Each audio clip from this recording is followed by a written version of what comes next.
It's always a pleasure to speak to enthusiastic, well-attended local geological groups. So thanks for the invitation.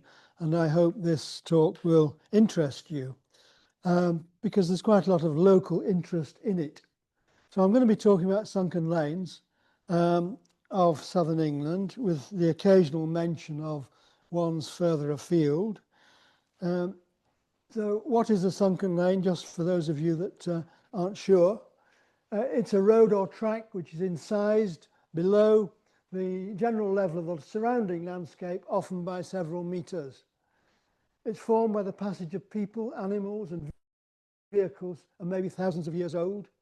It may be actively incising at present, but frequently these things have been paved and are not now incising, and I'll illustrate that in a moment. Note there's an alternative name for sunken lanes that some people use, holloways. Certainly on the continent, holloway seems to be more frequently used than sunken lane, and it's from the German Holloweg, and so they understand what I'm talking about if I'm over there. However, I tend to use the name sunken lane in Britain. Now, the best description of a sunken lane, I'm maybe ashamed to admit, was done in 1767 by Gilbert White, the curate of Selborne, and many of you will know Selborne, it's not too far from here, who wrote the marvellous book on the natural history of Selborne. And early in the book, one of his letters, this is what he says. I'm going to read it out because I think it's very impressive. Among the singularities of this place, the two rocky hollow lanes, the one to Alton and the other to the forest, deserve our attention.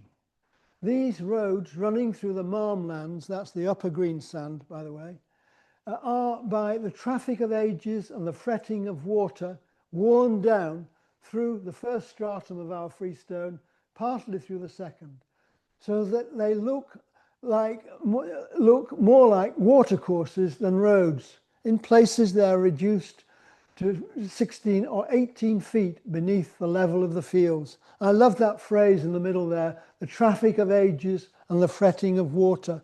That really sums up the formation of these features, as I will hopefully illustrate to you. So well done, Gilbert White. I can't better that as a description of sunken lanes. And whenever I write about them, I usually quote this description. So where are they? This is all introductory remarks, really. They're commonly occurring across Europe and even in other countries, like other continents, like Africa and China. They've been pictured at least. However, they're ignored in many countries. There's no literature on them in quite a lot of countries. Surprisingly, Spain, Italy, and France. France isn't very good either, but Spain and Italy are miserable. They just don't have records of these features. They may call them different things like gullies, but they're not into sunken lanes, and they don't understand the same things that we understand by sunken lanes. So there are gaps in our knowledge as you go across Europe. They're recorded and studied principally in Poland, Belgium and Austria. Those are the three countries where there's I would say, the best literature, the most detailed stuff on sunken lanes. And I'll explain why in a moment. Note there's a tendency for sunken lanes to cluster. So where you get one, you get several. My wife and I spent the morning or part of the afternoon looking around a group of sunken lanes in West Sussex near Pulborough. And there were 10 or 11 that we looked at, all in close proximity.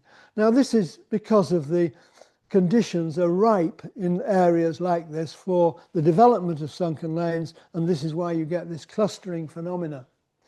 There are a couple of reviews. I said the literature is not great on sunken lanes. There are a couple of reviews I'll mention in passing.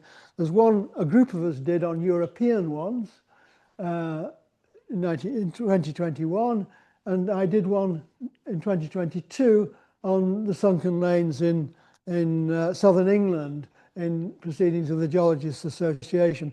I've done a lot of, excuse me, a lot of work since. Sorry about that. And I feel that probably needs updating now. However, this is a way of updating by giving talks. Um, this is my favourite sunken lane. This is why I show it at the beginning of talks. It's in Poland. It's near Lublin. And I think it's incredibly um, impressive. And there are lots in this area. Now, this is cut in loess, wind-blown dust from the Pleistocene from 20,000 years ago. And this is an ideal substrate for developing sunken lanes because it's sufficiently soft, but yet it's strong enough to stand up to give you these vertical sides. So there's some fantastic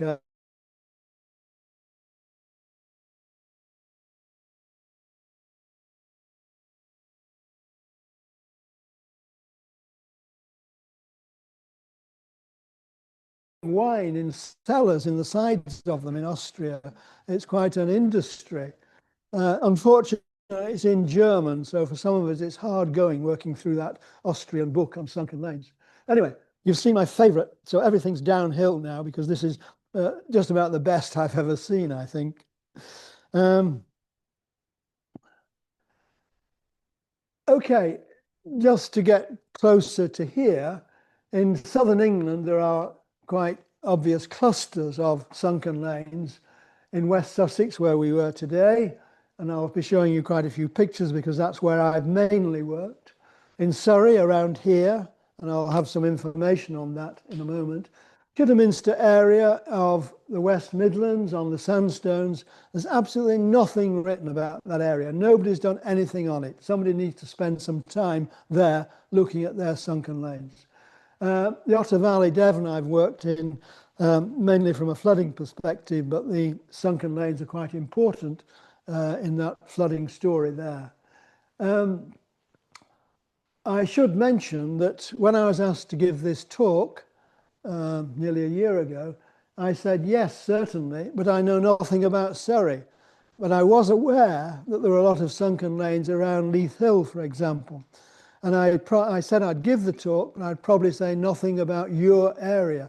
Now, I've done a bit of homework since then, like a few weeks ago, we came and spent some time in Dorking and around Dorking, and I'll show you a map in a moment of sunken lanes from this area. So I've slightly improved my knowledge on your area because I thought it would be a bit insulting to come here and have nothing to say about Surrey at all.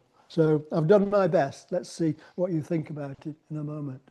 This is a rather impressive one near Bridport I always forget whether it's Dorset or Somerset. I'm not, I've got some people saying Dorset and some, Dorset, okay. Right, Bridport, Dorset. Good, thank you. I've learned something already tonight because I can never remember. Whenever I write about this, I have to check, look it up, what county is it in? And there are some pretty impressive ones in the Jurassic Bridport Sands in that area. So that's another important cluster of sunken lanes. And Andy mentions in the introduction that I'm supposed to be doing some work with Natural England, and they are very interested in this area. Unfortunately, Natural England have not had any time to do anything yet. They said we're launching a national, this is 3 years ago, a national program of mapping sunken lanes. Please come and help us. And we got off to a flying start, but then they were overwhelmed by other duties. So I'm still hopeful that Natural England will come back with some sort of national monitoring or surveying of the sunken lanes, but so far not yet. But this is one they showed me and were interested in at the time. Again, another example of a cluster, which I won't say much about today. It's the one around Selborne. Selborne is somewhere there. Petersfield is here. This is the A3, isn't it? Going past Petersfield, and the red lines on it are sunken lanes that have been recognised in a very useful report that I'll mention a bit more later by the Hampshire Biodiversity Recording Centre. I think I've got that right, in Winchester. Excuse me, and they did this report back in 1999, and it was two people called Ockenden and Francis Rose. Francis Rose is a very well-known ecologist. They went round all these and mapped the sunken lanes from the perspective of ecology. They were interested in what plants were in them because they recognized that sunken lanes are they're protected, they're sheltered, they're humid, and they might well have unusual plants in them. And they found quite a grouping of unusual plants in these. Now that was published back in 1999, and it really needs doing again. Somebody going back, a botanist basically, going back to these lanes and checking what is there now compared what was there in 1999. I've hoped that somebody will take this on, actually. I've been having some talks about this issue. The other thing to point out here is that, and I may be jumping ahead a bit because I'll probably come back to this, that those are on chalk, those three. These are on upper greensand, and most of these are on the lower greensand. So there's three groups related to geology here. And in the botanical report, Ockenden and Rose recognized those differences and tried to associate different plants with different geological substrates and therefore soils, and found some differences. So they occur across a wide spectrum of soft rocks in this area of East Hampshire and West Sussex. I think that black line is the boundary between East Hampshire and West Sussex, from what I remember. So more work needs to be done in that area, and it's been rather neglected. Okay, a bit more about the formation of the sunken lanes. Human impact, usage of roads, trails, footpaths over long periods. These create depressions, of course, if we walk along the same routes many times. Also, the movement of cattle, sheep, pigs to and from seasonal grazing areas creates drove roads, and this system, you may know all about it, I don't know, is called transhumance, when you move cattle from a seasonal grazing one area to another. It's still quite widely practiced in the Alps, in Austria, in some other mountainous areas. You can even recognize it in the Lake District, with farmers moving their sheep from winter grazing in the valleys onto the fells in summer. That's a system of transhumance. Now, in many countries, such as the Alps, people went with them and still go with them along tracks that they used year after year. And this is one way in which sunken lanes can be formed. This movement from one grazing area to another over long periods of time. There's also, in some areas, evidence that trade routes between towns and villages became incised. And of course, the action of running water along depressions causes erosion. So once you get a depression formed, for example, by cattle, sheep, pigs, or people just walking along it many times, you're concentrating water flow in that depression, and that encourages erosion. So this is the formation of the sunken lanes is an interaction between people, animals, and water in varying degrees in different places and at different times. And finally, I must, of course, mention again the influence of softer rocks, the substrate especially of loess, and in southern England of the greensands, chalk to some extent, though they're not quite as common on chalk, the sunken lanes, and the Bridport sands in Dorset is another example. So it's these interacting factors of people, animals, running water and softer rocks that gives rise to sunken lanes in all their variety. Oops, wrong one. Here we go. Now, a health warning. Not all sunken lanes are sunken lanes. This one is in West Wales, and it's been created by farmers, one suspects, throwing up stones and soil from fields to form a bank. And there's a phrase in Devon, I think it comes from, double ditch formation anyway. And people were digging ditches along boundaries and throwing the material into banks. and that caused what you could, or formed what you can call sunken lanes. But they're not the sunken lanes that I recognise as sunken lanes. It's another way of forming what morphologically, shape-wise, is a sunken lane. But in terms of process, it's different. So that's just a warning, and you see quite a lot of these as you drive around or walk around the countryside. Lanes formed in that way. Okay, changing role of sunken lanes. On the of years, and I'll come back to this one. It's called Hunger's Lane near Petworth, and I'll come back to this later in the talk. And on the right, one very near to it actually, called Moorland Barn Sunken Lane, one that's paved, it's tarmac, so it ceased to erode. They're both in lower greensand lithologies. This is one near Pulborough, and on the left you see it looking pretty healthy and being used in 1935, and this is how it looks now. The photograph is taken very close but not exactly at the same point, and now the trees have completely changed and it's been paved, and I don't think it was paved in the 1935. I'm not sure, but I don't think it was.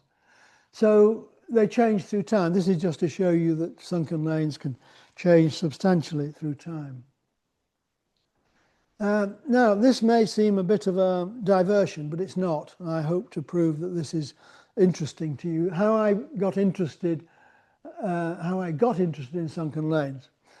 So I was working on soil erosion on agricultural fields in the Rother Valley, West Sussex, and I've been doing that since around 2000, roughly.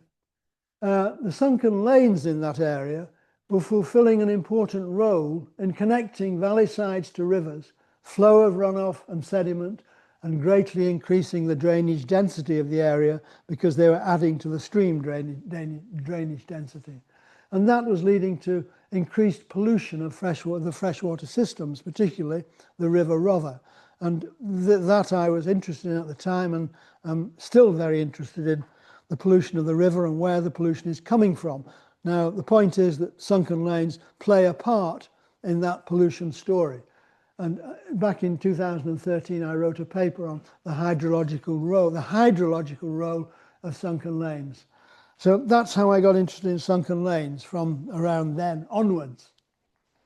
Now, I have to admit this photograph was taken in Somerset, not here, but it's the best I know of its kind, and it's showing runoff from a post-harvest maize field, which are problems everywhere when farmers don't know anything about their condition, and it's rained heavily, and the muddy runoff is coming off the field into the sunken lane, heading down the sunken lane to villages down there and causing flooding. And I've been interested in this issue of flooding of villages by muddy floods for many years, and now sunken lanes are part of that story. And occasionally, it doesn't happen all the time, of course, but occasionally we have these problems. Right. Excuse me. This is the area that I was working on for many years, still am to some extent, between Petersfield, Midhurst, Petworth, the Western Rother Valley, draining to the Arun, somewhere there. And each dot is an agricultural field of which we have documentary or observational evidence of erosion on it since 1987. So nearly 200 fields here we know have eroded at some time or other. Some of them have eroded 6 times, others once. And the interesting thing is, for our purposes, that half of these fields are connected to the river somehow or other by sunken lanes or by ditches. So it's 50-odd% of these can feed sediment, runoff and sediment into the river if it rains hard and if the conditions are right on the field, for instance it's bare, for runoff to occur. So this is quite an important environmental problem in this area, and we're doing some work at present with Southern Water to try and understand better where the pollution in their river is coming from. And they're particularly interested because here at Hardham, they take water out for consumption for us. They take water out of the river, but they have to clean it because it's got so many pollutants and sediment in it. £1 a year to Southern Water for cleaning that water. Now, they finally realised that it would be better if they could stop this connection between fields and the river, and that, of course, involves the sunken lanes. So that's what we're just negotiating to do a project on with Southern Water to try and understand better and stop those connections. Sunken lanes play a part in this wider environmental story, and hopefully it's gone to the heart of Southern Water and it's touching their heart, perhaps. There's not much touches the heart of Southern Water, except very large fines from their regulator, which I must say don't seem to do a lot of influence, have a lot of influence on them, but we're hopeful, we'll see. Right, this is the Midhurst area. This is just in a bit more detail of how these sunken lanes work. Each of these red lines is a sunken lane. It's below the level of the landscape. It's a sunken lane by my definition, by most people's definition. And they drain from the north to the south to the river in all cases, coming down to the River Rother. So we've plenty of evidence in this area that flows of sediment and water and pollutants from the fields, of course, drain to the river. And I've marked on here observed points where we've observed point of entry of runoff into the river. So we know it's happening. Now, most of these drain down to, oh no, I'll make another point first. These green fields were potato fields, and I think it was 2007, potato fields. And I starred in a television news programme standing in the gardens at Stedham, the cottage gardens, holding up potatoes and saying, I know where they came from. They came from those fields, and they've travelled down the sunken lane about a kilometre in flows into your gardens and presumably, well, I know not presumably, into the river. So that was clear empirical evidence as to what I'm saying about flows from agricultural fields down sunken lanes to the river, polluting the river. Presumably you don't want potatoes in the river and in the gardens there. So this is a problem, that these sunken lanes drain to the river and allow flows of sediment and runoff into them.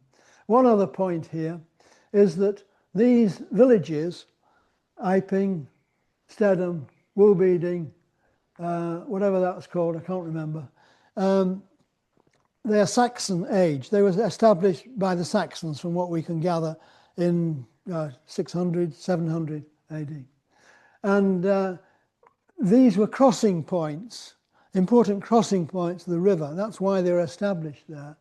And what we think was happening here was that these early people were moving cattle, pigs, from summer grazing to winter grazing, sorry, the other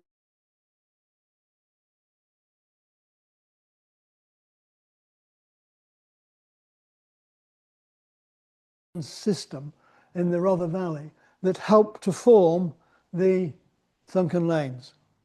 Now you might say, what's the evidence? Well, I've spoken to historical geographers about this, and they seem convinced that this is probably what has happened. And it all seems to make pretty good sense to me.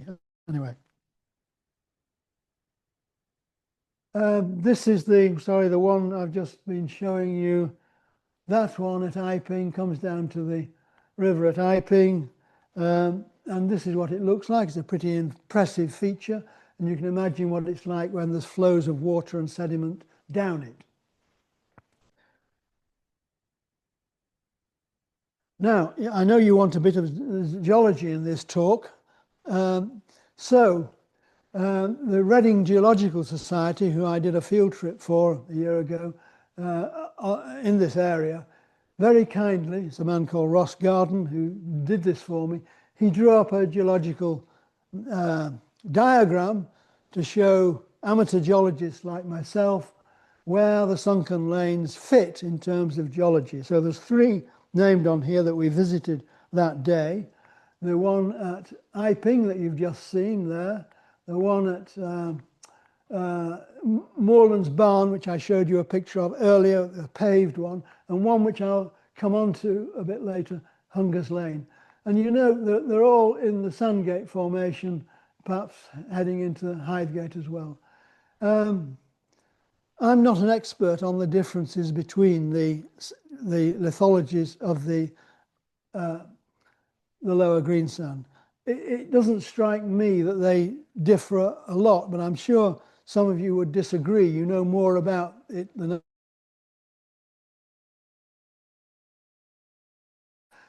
so please correct me if I'm totally wrong. But the sunken lanes don't seem to be respecters of the details of the Lower Greensand geology. They form in most of these formations, from what I can see, across a broad area. There'll obviously be other factors in their formation, not just the geology, as I've already emphasized.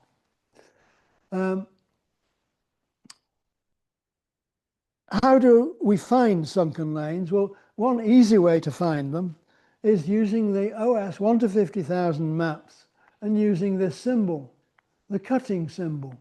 And I only became aware of this about a month ago. We've visited these recently, this morning. Checking that they are. Well, one thing you can say is that they're sometimes rather more extensive on the ground than the cutting symbol suggests. These are all certainly sunken lanes, but they're a bit more extensive than they're shown on this map. But this symbol is a quick way to find, in my experience, to find sunken lanes. And it works in the area I'll come on to in a moment, just west of Dorking.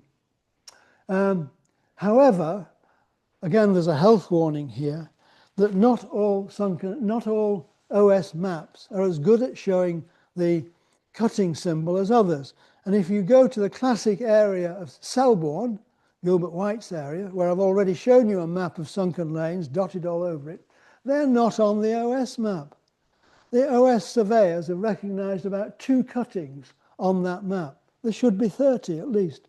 So there's an inconsistency in their mapping approach. I don't know why it is. I don't know the head of the OS, and I don't feel like asking yet. But it is very odd that in some areas like this, it's a very good guide to finding sunken lanes. In other areas, it doesn't seem to be. I'll leave that thought for you to ponder and maybe sort out for me sometime. Okay, these are the ones close to here, and this is Dorking at the bottom, and we're at Godalming there. So this is going westwards from Dorking. I'll show you them on a geological map in a moment. And all I've done here is produced a little database with the geology recorded and a note about where they are, like Sutton Abinger, Persis Farm. These names are on the map to help me relocate them with a grid reference, of course. No, mainly on the Hythe beds with Sandgate coming in as well. Right, geology map of this area, done by my friend Sabine Stevenson, who's clever with these sort of things. And what she's done is she's put a blue dot for each of the sunken lanes I told her and gave her the grid reference on the geology map. Dorking is over here. Godalming is somewhere over there. So again, we're going east to west. I don't know how many there are, a dozen or so on here. Note that, again, they show up mainly on the Hythe Formation, which maybe isn't surprising because it's so extensive in this area. Maybe that's the answer to all our queries. And some on the sandgate beds as well. I think there's one on chalk. I think that one's the one on chalk up there. Now, I would emphasize also that this is a very minimal map, because as you wander around, perhaps too quickly, especially in a car, you see more of them than are on this map. So what I did here was simply use the cutting symbol on the OS to find them, then went and checked, and I noted that some were more extensive than I'd expected, and there were others that existed. Maybe they weren't as impressive as some of these, but they existed and really should be recorded, and I've not done that. There's a book that I recently became aware of by John Blair called Early Medieval Surrey, 1991, and I leafed through that looking for what he would say about sunken lanes, and he says nothing actually, or very little. He makes the point that the north-south lanes through this area west of Dorking are probably drove roads, people driving cattle from the south to the north, though he doesn't say in which direction. Some going back to Roman times, but mainly medieval. And again, it's a system of transhumance, he suggests. But that's all I've got from a very brief look at historical sources, and someone needs to work on this a lot more than I have to try to sort out how these sunken lanes in your area originated, why they're there, what details we've missed, etc. Some of them, by the way, are definitely along tributaries coming down into this river. I always forget what it's called. No one's offering, so let's forget it. And they're on tributaries, and like this and this. And maybe what's happening is people are taking cattle down from the higher ground, the interflues, down to the river to drink. And that's the origin of these little drove roads. And there's a really good paper from Poland showing that many of them in a specific area of Poland are formed in exactly that way. That over hundreds of years, people have been taking cattle from the uplands, short distance, down to the river to drink and then back. And maybe we've got that sort of system here, but I've no evidence for that. It's just a vague hypothesis at the moment. If you want to ask me questions, just ask, but there'll be time at the end anyway. Right, can we date the sunken lanes? The answer is, with great difficulty, rarely, and mainly we can't. But anyway, in some areas they're associated with Iron Age forts and Roman roads and prehistoric colluvium. So because they head into forts or a Roman road occasionally goes through a sunken lane, you can kind of relatively date it and say something about it. And Martin Bell, the professor of archaeology at Reading, who I work with quite a lot and is an expert on ancient trackways, did some work recently at a place I can't pronounce in Kent. I call it Leminge, but I don't know how you do pronounce it. Dating colluvium that had come down to the edge of the sunken lane. So by association, he said the sunken lane is prehistoric in age because of its relationship to this accumulation of colluvium. And he got actual dates 2,000 or 3,000 years ago on that material. But otherwise, we just don't have those sort of dates. And of course, a major problem here is that sunken lanes are erosional features, and it's very difficult to date erosional features. Much easier to date deposits because they contain things that are datable. This is a general principle of geomorphology. You know, don't try to date a quarry in the Lake District. Try to date the moraine at the edge of the quarry. Yeah. Now, we've been doing some work recently at Rotherbridge Farm near Petworth. I'll show you on a map in a moment. And it's a place called Hunger's Lane, and it follows a boundary, a major boundary, the 100 boundary, which is a group of parishes, which means it's likely to be at least 1,000 years old. It was part of a former road from Chichester to London. I think we'd better look at this before I go on. Right, we're here. We are here at Rotherbridge Farm, here's Petworth, and again I will go on because these weren't in the best order. Yes, here's the lane I'm talking about from there down to there where it hits the river. That's, as I'll say in a moment, 1,300 metres, and it's following a boundary. It's pretty straight, and that's Hunger's Lane. And here is the floodplain of the Rother, which we're interested in. Now I'll go back again and just finish what I was saying. So it was part of a former road from Chichester to London. Difficult to believe this nowadays. And it became unused about 1790 when Capability Brown reconfigured Petworth Park for the Earl of Egremont. The road was diverted, abandoned. It's now a track. Reconfigured is a polite word of saying he shifted the village of Tillington and all its inhabitants a few hundred metres to the west so the Earl could extend his park. So this road became abandoned, unused, and the road was moved eastwards to where it is now. So it was a major road, but ceased to be 200 years ago or so. So that's the road. Again, where are we? It heads for a crossing point, again, of the Rother, a well-known ancient crossing point at Rotherbridge Farm here. I've lost it again. Where's my pointer? Pointer's gone.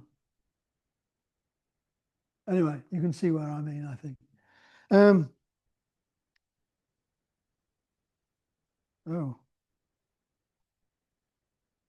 I think I've lost command of the instrument.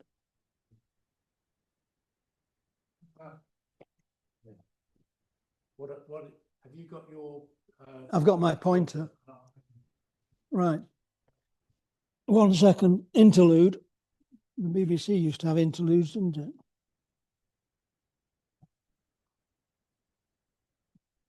I bought a new pointer for this talk last week, but then discovered I didn't need it. Luckily, I brought it with me. Let's see if it works. Yes, it does. Not as good as yours, but so here's the old road heading from the crossing point of the Rother, which has a relatively new bridge now. But anyway, up along the boundary of the 100, up into Petworth Park, and it used to continue up there. And Tillington the village was there, and it was moved, so the Earl could extend his park over to here. So this became abandoned in 1790. Right, next please. Yeah, so Hunger's Lane is 1,300 metres long. It's quite an impressive one. And by my calculation, which was based on doing a width and depth measurement every 50 metres along it, we've lost 17,400 cubic metres of green sand have been lost from it by erosion. Now, there's obviously a big error term on that calculation, but there it is for your benefit.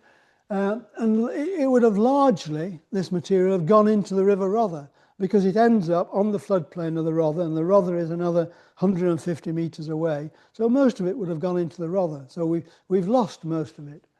Now, there's a fan across the floodplain, which I'll show you a picture of in a moment. And it's that we're interested in. But you have to realise, of course, that only a small percentage of this, that amount that's been eroded will be in the fan, because most will have gone through it. And we don't know that percentage yet, because we don't yet know the size of the fan. We've done all the augering, but we've not produced a map. So we should know that. And I'm guessing that less than 20% of the material eroded from Hunger's Lane is in the fan. But that's a wild guess at the moment.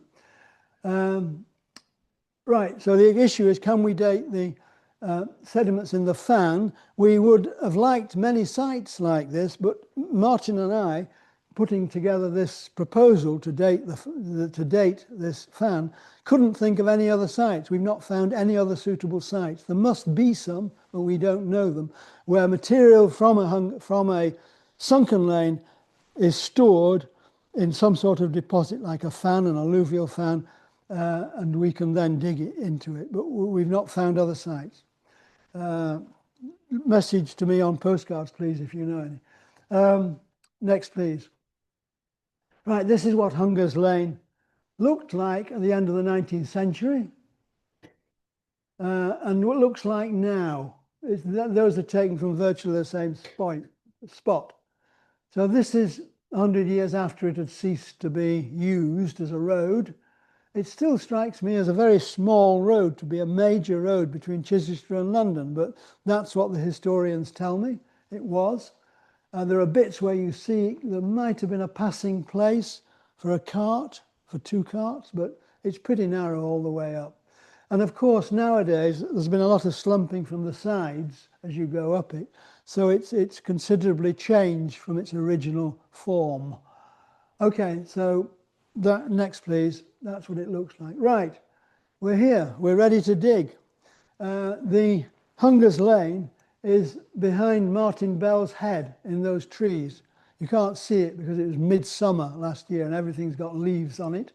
So it's coming out there. This is the fan in front of the lane, and we are about to start a serious dig with the help of Leconfield Estate, who own it, and the owners of a rented field, etc. So we had a couple of weeks on this project last summer. Unfortunately, a lot of the results are not available yet. Next, please. So that's what it looks like after 2 or 3 days of digging and excavating and recording what we were finding. As you'd expect, and we are now, sorry, I'll just say, go back a bit. We're now looking down the fan, and beyond the cars are some trees, and that's where the River Rother is. So everything was coming from this side, down the fan, and into the river there. And what we've got here are the lower deposits. I know you can't see these clearly in this, are river alluvial deposits and river channel deposits. And above that, these are fan deposits. I'll show you a picture of those in a moment. And right at the top are probably more recent agricultural erosion deposits. Now, one thing to say is that this floodplain is still flooded quite regularly. So we know it operates as an active floodplain at the present time. There's a house just to the right, and they'll tell you that it's an active flood zone. One of the challenges we had in doing this was that that pump was necessary, because every night, if we didn't have the pump on, the hole filled with water completely, because the water table was somewhere here.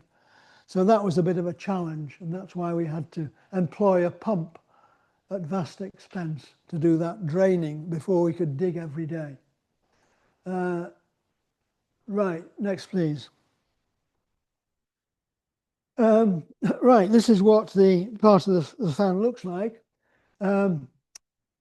This is the fan deposits that have come out of Hunger's Lane, the Sunken Lane, and there's about 2.4 meters of them in the middle of the fan, or the upper part of the fan.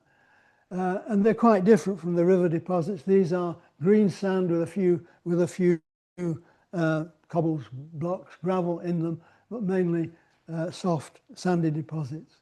And from them we've got medieval and post-medieval pottery.